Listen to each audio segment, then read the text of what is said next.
My name is Daniel Posney, and this is called Shifting Perspectives.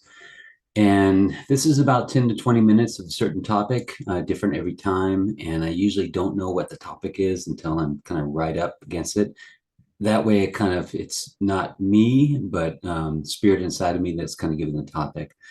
And today, what it is how life reflects to us.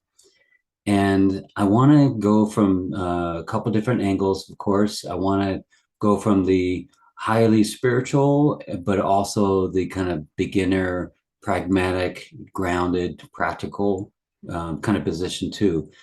Because I was just reminded by a session that I had the other day with a guy he's really in the shit. He really is kind of in the hood, been doing some gang activity and just really tough place to be. And it reminded me to speak in a way that he could understand that, some of these terms are new. Like even the term self-mastery was something that he didn't quite know, what that really meant. It's kind of it's a simple term, but it's a deep topic when you talk about it.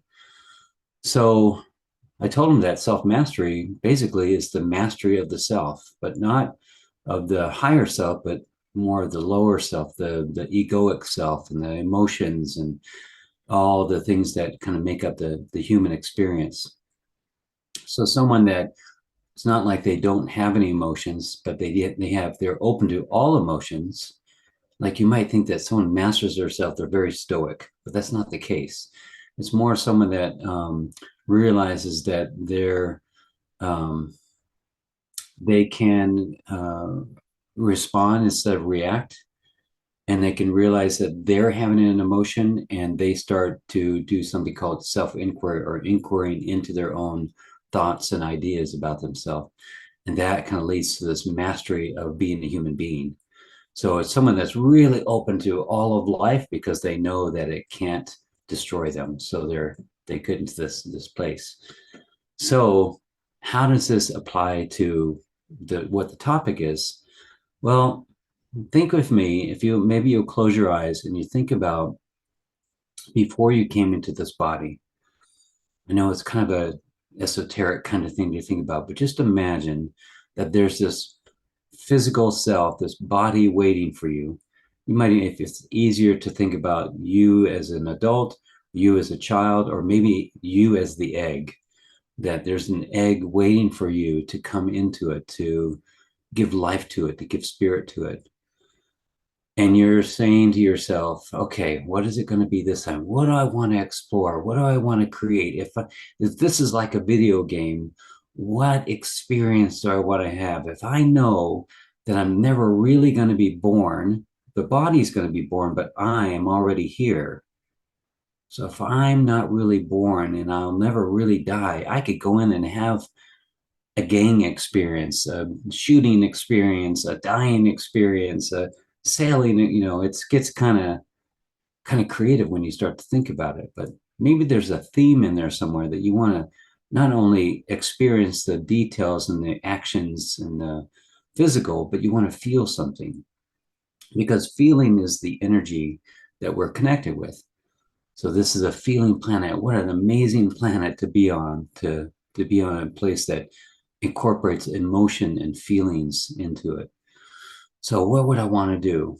Well, let's say that I want to experience guilt and shame and then love from that, this explosive love that comes from the other side of that or something. How would I know that I'm on the right track? How would I know, kind of as I'm in the dream, how would I know where I am in this reality? How would I know that I'm following the right track? And what I thought about years ago is something called my personal navigation system.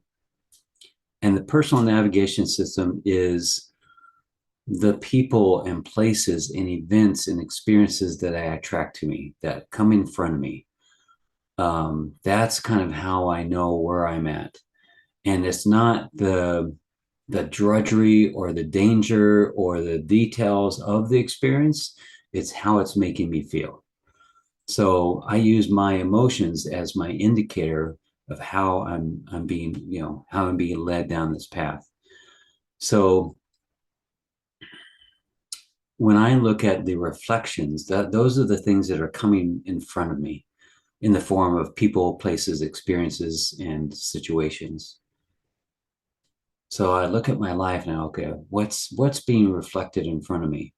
Now, if I look back 20 years, there's a lot of things that reflected back, lack of boundaries, insecurities, and um, not really feeling worthy and not feeling lovable and that kind of thing. Whereas now my reflection is I've got amazing friends that feel really good about themselves and love themselves and are still working on themselves, even though they're in a really good place. And so that's a reflection of to me right now. But there are certain little tiny things that come up, like when I judge someone for parking in the parking space wrong, when I judge someone for not being for giving me more information that I need, not taking into consideration that I already know this information. And it's so interesting to me how life. I've talked about this before that we're in this consciousness holodeck, and if you think about this, now we need to go into more of an energy kind of a perspective here, and I'll do my best to stay very understandable in this. Stop looking at the details.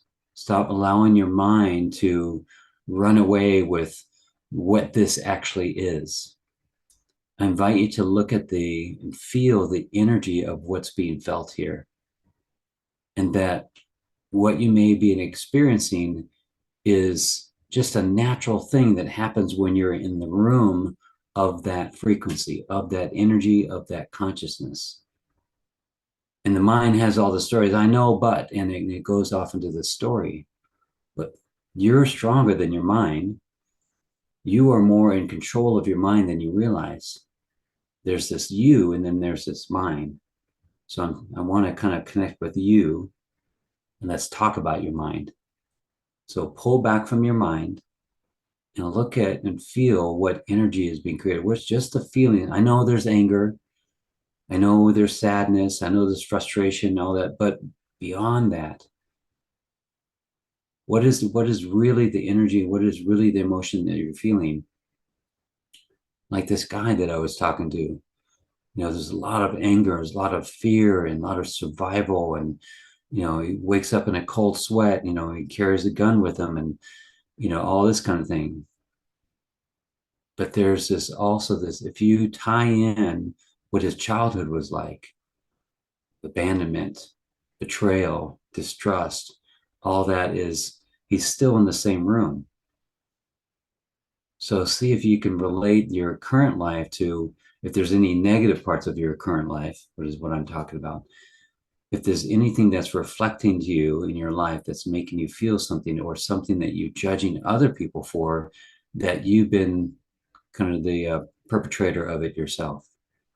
And that, once you really dive into that and own it and take responsibility for it, where your mind doesn't want to, it's kind of cool. It's kind of like my mind doesn't want to take responsibility, but me over here goes, I'll take responsibility, yeah, because I'm not my mind, and it's my mind that's been doing this stuff.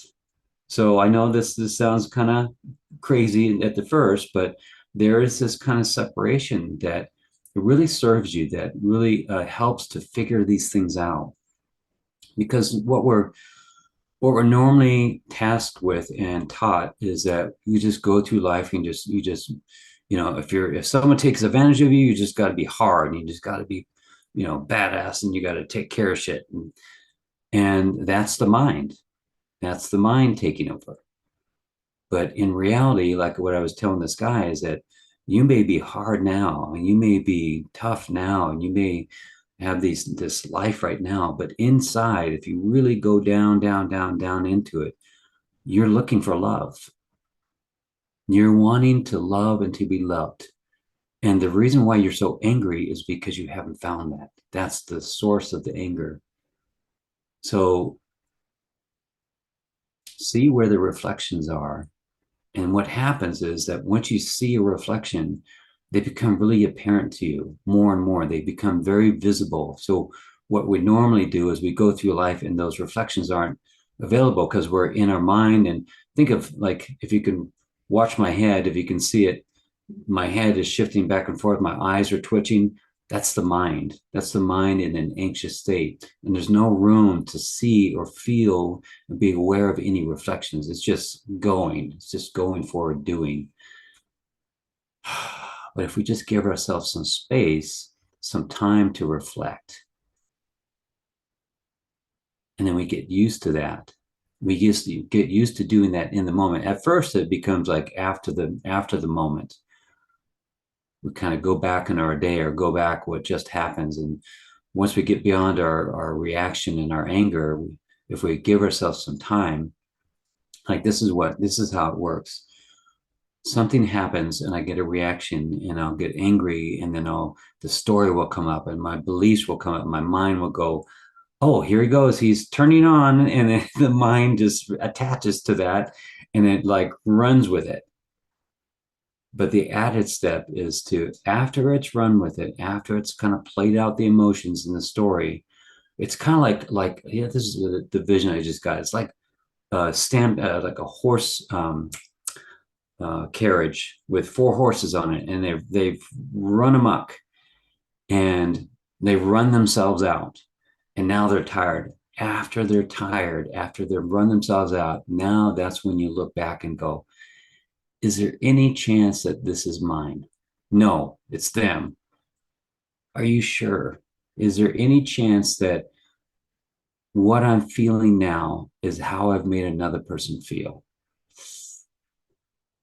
And then the mind wants to say, no, that's not possible. But then you stand up for yourself and you say, there might be a possibility. That's what I'm talking about. That's the reflection. And once you start to see there's this humanity in it, there's this awareness that happens, there's this grace that happens. And you stop being such good friends with your mind. And there's this realization that your mind really isn't your best friend. And you love it anyway. But you're kind of, yeah, this is going to need to change. It's kind of like you've been in this crappy relationship and you go, this is going to need to change, right? And I'm going to need to set some boundaries here. It's kind of like that.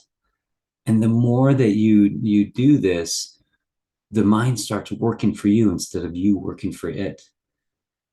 And you start to get this. This is what spiritual awakening is. This is about people getting clear and becoming authentic.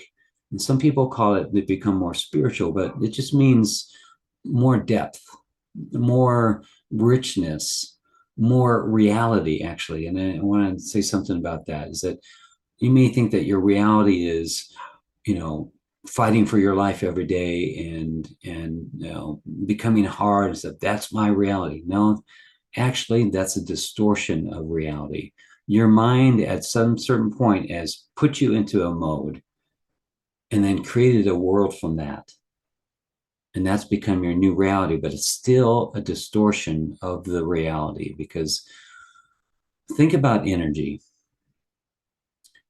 If everything is energy, that the way that you think, the way that you believe, and the tendencies that you have, your personality, what it's become, it's kind of been attracted to that kind of thing. You're not going to attract, Thich Nhat Hanh or Dalai Lama or peace and stillness from that kind of place. Your reality is your reality, and it's very real to you, but it's a distortion of what the base reality is.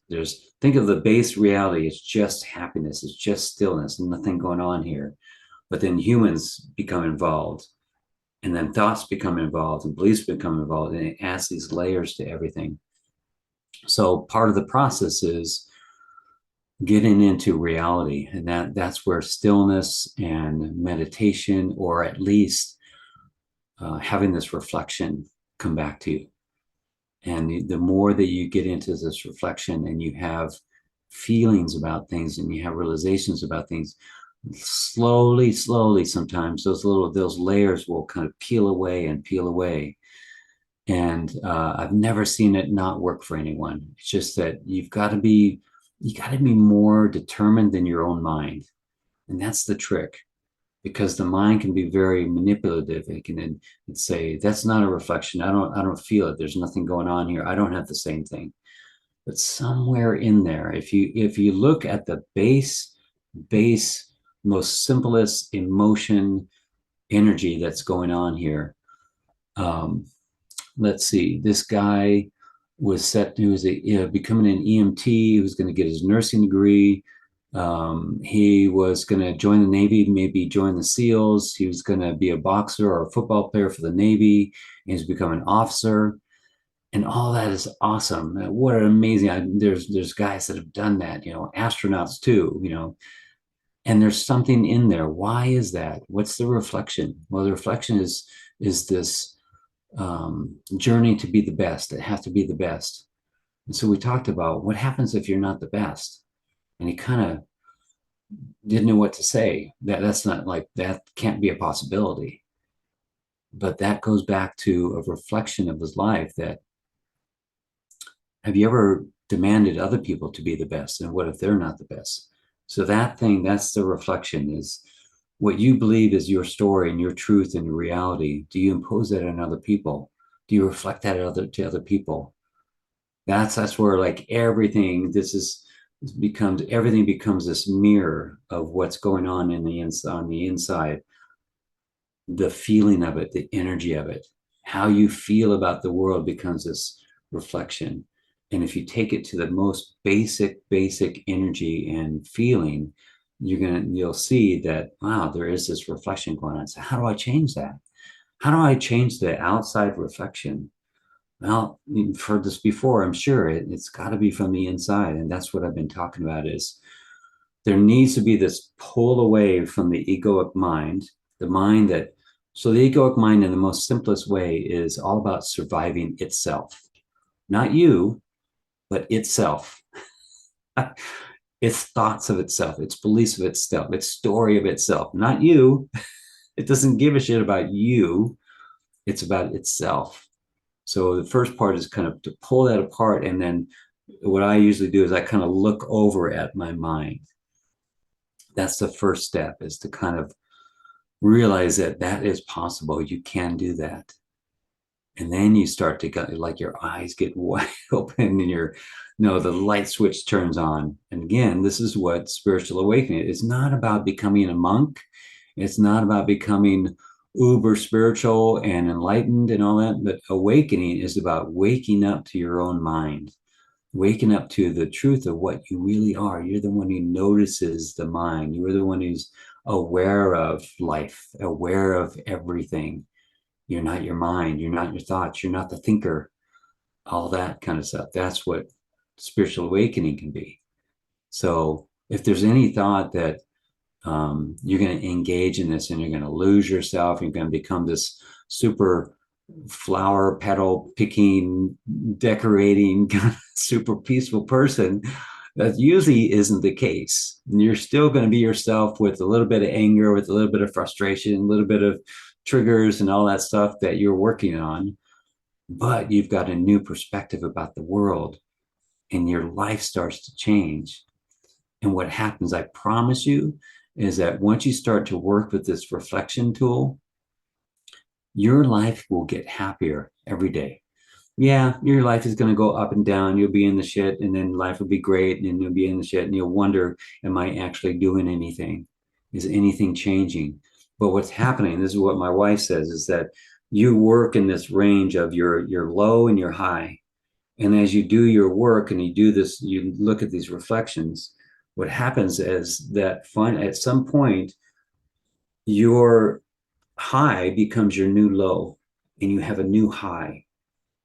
Your high becomes your new low, and you have a new high. And that's your new range. And it's kind of hard to tell if anything's changed unless you were like do a daily journal or something. But in reality, things are shifting and you're in a new reality, and things are different for you. People start showing up differently. And I imagine that if we really, really wanted to, we could snap our fingers and go into a different reality where we're out of the muck and into whatever we want to be in. We have that ability. It's in our consciousness. But it doesn't seem to be that's what we're here for. We're not here to get from A to B in a snap. We're here to kind of do this weave in the experience and enjoy and experience all the stuff that we can experience in this short 0 to 80 to 100, if we're lucky, life. We're trying to get as much emotional, energetic experience out of that as we can that's relevant to our theme. So our egoic self says, well, I don't want this, I don't need this. But your soul kind of says, let's see what else is here. So I hope I didn't go too far off on that one. I hope it was more understandable. But if you have any questions about it that you wanted me to explain it in a different way or something, just call me, email me, and just you asking me about this will cause me to do something that I need to do. So thank you so much. I love you, bless you, and hope to see you and connect with you next time.